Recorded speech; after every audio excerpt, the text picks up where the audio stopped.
بسم اللہ الرحمن الرحیم نحمده ونصلي ونسلم على رسوله الكریم اما بعد۔ معزز طلبہ کرام، سبق نمبر 118 اور باب العدہ میں ہم بات کریں گے آج غیر حائضہ مطلقہ عورت کی عدت اور ساتھ ہی عدت وفات، ان دونوں کا انشاءاللہ ہم ذکر پڑھیں گے۔ اس سے پہلے والے سبق میں ہم نے حائضہ عورت کی جس کو اگر طلاق دے دی جائے، طلاق بائنہ ہو، طلاق رجعی ہو، اس کی عدت کا بیان ہم نے پڑھا تھا۔ اس سبق میں انشاءاللہ ہم غیر حائضہ، اس میں پھر وہ بوڑھی عورت بھی آئے گی، اس میں چھوٹی بچی بھی آئے گی، اس میں نوجوان بھی آئے گی، یعنی وہ حاملہ ہے، اس کو حیض نہیں آ رہا، یا یہ کہ کسی اور بیماری کی وجہ سے اس کو حیض نہیں آ رہا، تو اس کی عدت کا انشاءاللہ بیان پڑھیں گے۔ ساتھ ہی شوہر فوت ہو جاتا ہے، چاہے حائضہ ہو، غیر حائضہ ہو، اور اسی طریقے سے وہ مدخولہ ہو، غیر مدخولہ ہو، اور جتنی بھی چلو صورتیں ہیں، بالغہ ہو، نابالغہ ہو، سب کے اندر اس کی عدت وفات ایک ہی ہوگی انشاءاللہ، اس کو ہم سیکھتے ہیں۔ وَإِنْ كَانَتْ مِمَّنْ لَا تَحِيضُ مِنْ صِغَرٍ أَوْ كِبَرٍ فَعِدَّتُهَا 3 أشهر۔ سب سے پہلے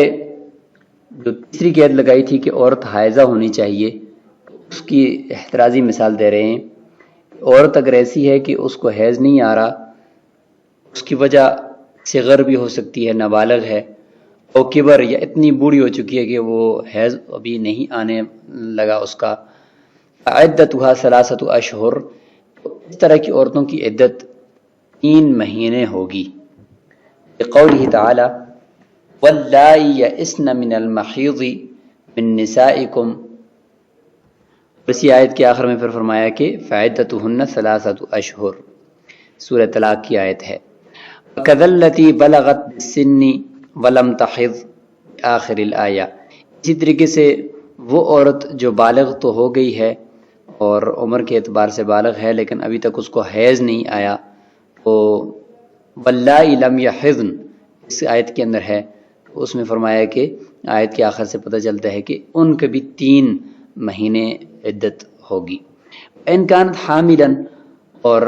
اسی طریقے سے تیسری جو شرط تھی کہ عورت کو حائضہ ہونی چاہیے، تو فرماتے ہیں کہ اگر وہ حائضہ نہیں ہے لیکن حاملہ ہے، حمل کی وجہ سے پھر اس کو حیض نہیں آتا، فعدتها ان تضع حملها، تو اس کی عدت پھر جب تک وضع حمل نہیں ہوا اس وقت تک اس کی عدت مکمل نہیں ہوگی، یہاں تک کہ اس کا وضع حمل ہو جائے۔ لقوله تعالی اولاۃ الاحمال اجلهن ان یضعن حملهن، اور حمل والی عورتوں کی عدت یہ ہے کہ وہ اپنا حمل وضع کر دیں، یعنی حمل ان کا وہ پیدا ہو جائے۔ وان كانت امۃ فعدتها حیضتان، اگر باندھی ہے، دوسری شرط جو ہم نے لگائی تھی کہ عورت آزاد ہو، فرماتے ہیں کہ اگر وہ باندھی ہو پھر اس کی عدت 3 حیض نہیں ہوگی بلکہ اس کی عدت 2 حیض ہوگی۔ لقوله علیہ السلام طلاق الامۃ تطلیقتان عدتها حیضتان، کہ باندھی کی جو طلاق ہے وہ 2 ہیں اور اس کی عدت بھی 2 حیض ہیں۔ وَلِأَنَّ الرِّقَّ مُنَصِّفٌ،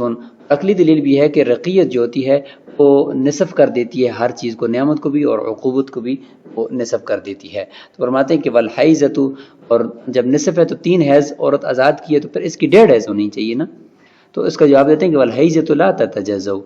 حیض جو ہوتا ہے وہ اس کے اندر تجزی نہیں ہو سکتی کہ ہم کہیں کہ آدھا حیض عدت بنے، کیونکہ وہ جب آتا ہے تو وہ پورے 7 دن 8 دن عورت کی جو اپنے عادت کے دن ہوتے ہیں اس میں آتا رہتا ہے، تو اس میں تجزی نہیں ہو سکتی، تو فکملت، لہذا وہ کامل مراد ہوگا، اس لیے ہم نے 1.5 کے بجائے 2 حیض مکمل عورت باندھی کی عدت کو مقرر کر لیا۔ صارت حیضتین، تو 2 حیض ہو گئے۔ الیہ اشار عمر رضی اللہ عنہ، حضرت عمر نبی اسی طرف اشارہ فرمایا بقولہ، اپنے اس قول میں، لو استطعت لجعلتها حیضۃ ونصفا، اگر میں استطاعت رکھتا تو پھر تو میں 1.5 حیض اس کی عدت رکھتا باندھی کی، لیکن ہمیں اس کے اوپر قدرت نہیں ہے، تو اللہ تعالیٰ کی طرف سے حیض آتا ہے، بعض عورتوں کا زیادہ آتا ہے، بعض کا کم آتا ہے، بعض کے ٹائمنگ کا پتہ نہیں چلتا، تو اس لیے اس کے اوپر ہم اس کو نہیں رکھ سکتے۔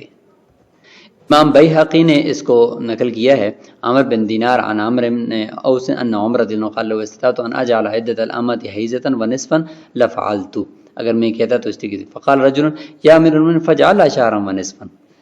آپ یہ قرار دے دینا ایک، اگر آپ ڈیڑھ حیض نہیں کر سکتے تو اسے مہینے کو تو نصف کر سکتے ہیں، اس میں تو تجزی ہوتی ہے، تو آپ 1.5 مہینہ رکھ لیں، فال فسقت تو حضرت عمر رضی خاموش ہو گئے۔ تو اس سے پتہ چلا کہ اگر حائضہ عورت ہے تو پھر اس کی عدت مہینے نہیں ہوگی بلکہ پھر اس کی عدت حیض ہی ہوگی، اور حیض کے اندر چونکہ تجزی نہیں ہو سکتی اس لیے وہ 2 حیض ہوگی۔ ان کانت لا تحیض، اگر باندھی ایسی ہے کہ اس کو حیض نہیں آتا، فعدتها شہر و نصف، پھر اس کی جو عدت ہوگی وہ 3 مہینے آزاد عورت کی ہوتی ہے تو اس کی عدت 1.5 مہینہ ہو جائے گی، اور مہینے کے اندر چونکہ تجزی ہوتی ہے، ٹکڑے ٹکڑے ہوتے ہیں، تو لہٰذا 1 مہینہ اور 15 دن اس کی عدت ہو جائے گی، اس کو ہم تجزی کہتے ہیں، لأنه متجزیون، کیونکہ مہینے کے اندر تجزی ہوتی ہے، فہم کا تنصیف، اس کا نصف کرنا ممکن ہے، عملا بالرق، رقیت کے اوپر عمل کرتے ہوئے۔ وعدۃ الحرۃ فی الوفاۃ 4 اشہر و10 فرماتے ہیں کہ وفات کی عدت، آزاد عورت ہے، اس کا شوہر اگر فوت ہو گیا تو اس نے 4 مہینے اور 10 دن تک اس نے عدت گزارنی ہے۔ اللہ تعالیٰ کا فرمانا وَيَذَرُونَ أَزْوَاجًا يَتَرَبَّصْنَ بِأَنفُسِهِنَّ 4 اشہر و10، دوسرا پارہ اور سورہ بقرہ۔ وعدۃ الامۃ شہران و5 ایام، اور اگر باندی کا شوہر فوت ہو گیا تو پھر باندی کی عدت 2 مہینے اور 5 دن، یعنی 4 مہینے 10 دن کا نصف۔ ان الرق منصف وان كانت حاملا فعدتها ان تضع حملها، اگر عورت حاملہ ہے تو اس کی عدت یہ ہے کہ وہ اپنا وضع حمل کر دے، اسی کے ساتھ اس کی عدت پوری ہو جائے گی۔ لاطلاق قولی تعالی، اللہ تعالیٰ کے اس قول کے مطلق ہونے کی وجہ سے کہ وَأُولَاتُ الْأَحْمَالِ أَجَلُهُنَّ أَن يَضَعْنَ حَمْلَهُنَّ، تو اس میں مطلقاً ہے کہ چاہے وہ عدت وفات میں ہو یا عدت طلاق میں ہو، جس صورت میں بھی ہو، تو حمل اگر ہے تو اس کی عدت یہ ہے کہ وضع حمل ہو جائے۔ اور حضرت عبداللہ بن مسعود رضی اللہ عنہ بھی فرماتے ہیں کہ یہ جو آیت ہے سورہ طلاق کے اندر، اس کو سورہ نساء قصرہ بھی کہتے ہیں، یعنی چھوٹی سورہ نساء ہے یہ۔ بڑی سورہ نساء تو وہ سورہ 4 پارے سے شروع ہوتی ہے، 5واں پارہ بھی اس میں شامل ہے، 6 پارے میں جا کر مکمل ہوتی ہے، لیکن اس کو بھی سورہ نساء قصرہ کہا گیا۔ اور اسی طریقے سے فرماتے ہیں کہ حضرت عبداللہ بن مسعود کے من شاء باہلتہ، اگر کوئی شخص چاہتے تو میں اس کے ساتھ مباہلہ بھی کر سکتا ہوں، یعنی ایک دوسرے کے اوپر بد دعا بھی کا مقابلہ بھی کر سکتے ہیں، کہ اگر کوئی میرے ساتھ مقابلہ کرتے ہے، میں یقین اور وثوق کے ساتھ گویا کہ یہ کہتا ہوں کہ ان سورۃ النساء القصرہ، کہ جو سورۃ نساء چھوٹی سورۃ نساء، یعنی جس کو سورۃ طلاق کہتے ہیں، 28ویں پارے کے اندر فرماتے ہیں نزلت بعد الآیتی، نازل ہوئی ہے اس آیت کے بعد فی سورۃ البقرہ، بقرہ کے اندر ہے۔ سورہ بقرہ کے اندر کون سی آیت؟ یہی آیت کہ والذین یتوفون منکم ویذرون ازواجا یتربصن بانفسہن 4 اشہر و10، یہ جو آیت ہے کہ شوہر فوت ہو جائے تو 4 مہینے 10 دن تک عدت گزارے گی، اس میں کوئی قید نہیں ہے کہ حاملہ ہو یا غیر حاملہ ہو، تو اس سے تو پتہ چلتا ہے کہ اگر حاملہ عورت بھی ہو، شوہر فوت ہو جائے تو پھر بھی 4 مہینے 10 دن عدت گزارے گی۔ جبکہ سورہ طلاق کے اندر مطلقاً وَأُولَاتُ الْأَحْمَالِ أَجَلُهُنَّ أَن يَضَعْنَ حَمْلَهُنَّ آیا ہوا ہے۔ اس سے پتہ چلتا ہے کہ حمل والی عورت مطلقاً جو بھی ہو، چاہے اس کا شوہر فوت ہو گیا ہو یا اس کو طلاق ہو گئی ہو، تو اس کی عدت وہ وضع حمل ہے۔ تو اب حضرت عبداللہ بن مسعود رضی اللہ عنہ فرماتے ہیں کہ میں پورے وثوق کے ساتھ یہ کہتا ہوں کہ یہ والی جو آیت ہے یہ سورہ بقرہ کے بعد یہ صورت نازل ہوئی ہے، سورہ نساء قصرہ، اور اس میں یہ آیت شامل ہے۔ مطلب یہ کہ اس آیت کے اندر یہ حکم منسوخ ہو چکا ہے، یا اس کے اندر یہ حکم ہے ہی نہیں ہے کہ جس میں یہ ہو کہ حاملہ عورت کی عدت بھی 4 مہینے 10 دن ہو، نہیں، بلکہ حاملہ عورت اگر اس کا شوہر فوت ہو جائے تو اس کی عدت یہ ہے کہ وضع حمل ہے۔ وقال عمر رضی اللہ عنہ، تو عمر فرماتے ہیں کہ لو وضعت زوجها على سريره لانقصت عدتها حل لها ان تزوج، فرماتے ہیں کہ اگر اس کا وضع حمل ہو جائے عورت کا، اور اس کا شوہر ابھی تک چارپائی پر رہی ہے، دفن ابھی نہیں کیا، اس دوران اس کا وضع حمل ہو جاتا ہے، پھر بھی اس کی عدت پوری ہو جائے گی، کیونکہ شوہر کے فوت ہوتی ہی عدت شروع ہوئی تھی، اور وضع حمل اس کی عدت تھی، اور وضع حمل ہو گیا، ابھی تک شوہر دفن نہیں کیا گیا، تو فرماتے ہیں کہ اس کی عدت مکمل ہو چکی ہے، فوری بعد اگلے دن وہ اگر نکاح کرنا چاہے کسی کے ساتھ تو نکاح کر سکتی ہے۔ وَإِذَا وَرِثَتِ الْمُطَلَّقَةُ فِي الْمَرَضِ فَعِدَّتُهَا أَبْعَدُ الْأَجَلَيْنِ، اب یہاں سے ایک مسئلہ یہ ذکر کر رہے ہیں کہ عدت طلاق اور عدت وفات جمع ہو گئی ہے۔ وہ اس طرح کہ ایک عورت ہے، وہ اس کو مرض الموت میں اس کے شوہر نے طلاق دے دی، مرض الموت میں شوہر کا طلاق دینا یہ امرۃ الفار کہلاتی ہے، اور یہ شخص فار کہلاتا ہے، گویا کہ عورت کے حقوق سے چھپنے کی کوشش کر رہا ہے۔ تو اس صورت کے اندر شریعت عورت کو وراثت میں حصہ دیتی ہے، اگرچہ شوہر نے اس کو طلاق دے دی ہو تو عورت کو وراثت میں حصہ دیتی ہے بشرط کہ اس کی عدت باقی ہو۔ اب وہ عدت باقی تھی، شوہر فوت ہو گیا اور وہ عدت طلاق گزار رہی تھی اور اس دوران شوہر فوت ہو گیا، تو اس حوالے سے یعنی یہ تھا کہ وراثت تو بالاتفاق اس کو ملے گی، لیکن اس میں طرفین اور امام ابو یوسف رحمہ اللہ کا اختلاف ہے کہ اس کو اب عدت کون سی اس نے گزارنی ہے، کیونکہ اب عدت وفات بھی اس کے اوپر لازم ہو چکی ہے اور ساتھ ادھر سے عدت طلاق بھی چل رہی ہے، تو اب اس میں سے کون سی عدت اس کو گزارنی ہے۔ تو اس حوالے سے جو طرفین کا مسلک ہے وہ یہ ہے کہ ابعد الاجلین، یعنی عدت طلاق اور عدت وفات کو دیکھو، ان میں جو لمبی ہے نا وہ گزارے، چونکہ شوہر پہ تہمت ہے نا کہ وہ اس کو محروم کرنا چاہتا تھا، اس لیے اس کو طلاق دیے، لہٰذا اب ہم یہی سمجھیں گے کہ ابھی تک وراثت کے حق میں یہ اس کی بیوی ہے، تو لہٰذا عدت کے اندر بھی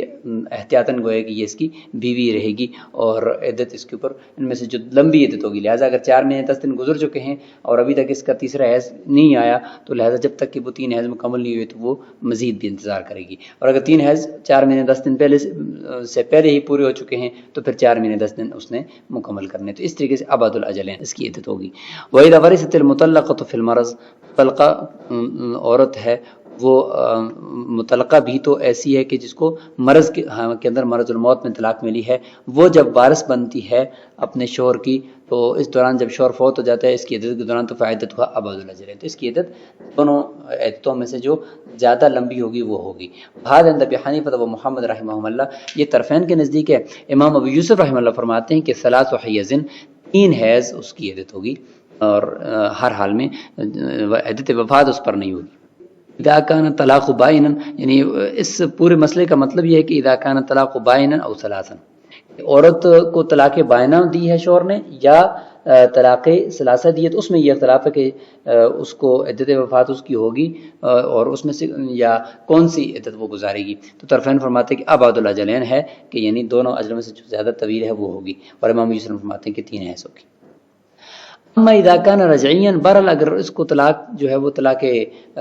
رجعی ملی ہوئی ہے تو اس صورت میں تو نکاح ہی باقی ہے، تو فعلیہ عدت الوفات بالاجماع، اس صورت میں تو بالاجماع اس پر عدت وفات لازم ہے، کیونکہ ابھی تک نکاح باقی ہے۔ اور امام ابو یوسف کی دلیل کہ صرف 3 حیض اس کی عدت ہے، طلاق بائن ہو یا طلاق ثلاثہ ہو، ان النکاح قد انقطع قبل الموت بالطلاق، نکاح جو ہے وہ موت سے پہلے ہی طلاق کی وجہ سے منقطع ہو گیا۔ جب منقطع ہو گیا ہے تو پھر لزمتھا 3 حیض، اس کے اوپر 3 حیض عدت لازم ہوگی۔ فرماتے ہیں کہ عدت وفات پھر لازم ہی نہیں ہوگی، کیونکہ نکاح مرنے سے پہلے ہی ظاہر ہو چکا ہے۔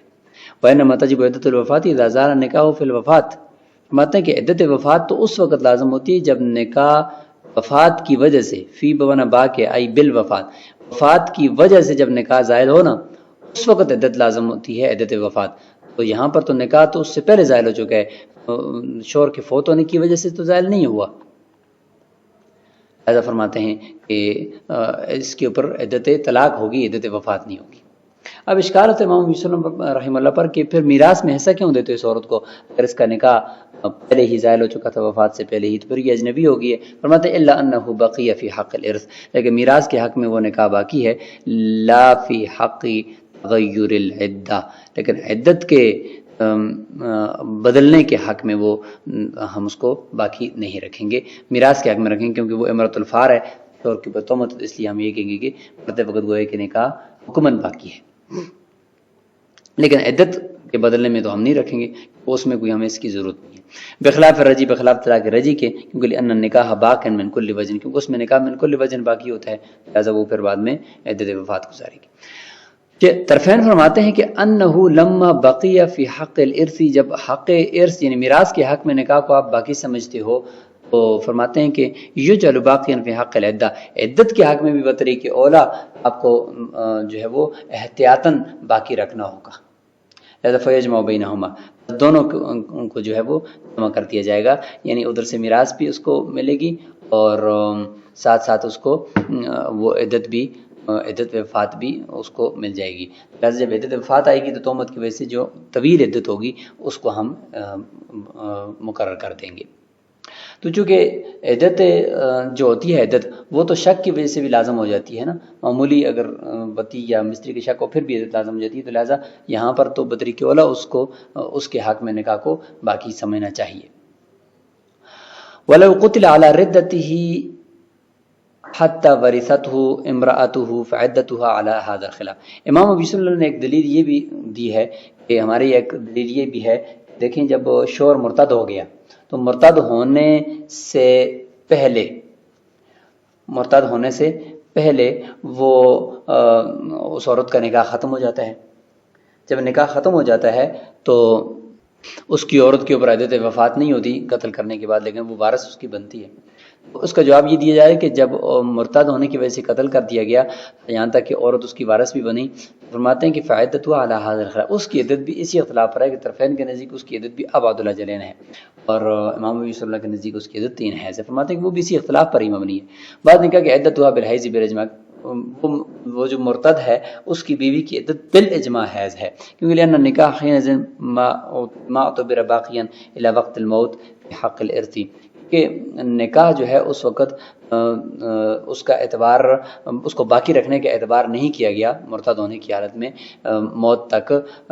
میراث کے حق میں، کیونکہ لأن المسلم لا ترث من الکافر، کیونکہ مسلمان عورت جو ہے وہ کافر سے میراث پاتی نہیں ہے، تو جب میراث کے حق میں اس کا نکاح باقی نہیں سمجھا گیا تو پھر عدت کے حق میں بھی باقی نہیں سمجھا جائے گا، تو اس لیے وہ بالاجماع اس کی جو عدت ہے وہ حیض ہی ہوتی ہے۔ تو یہ 2 قول اس میں پھر آ جائیں گے۔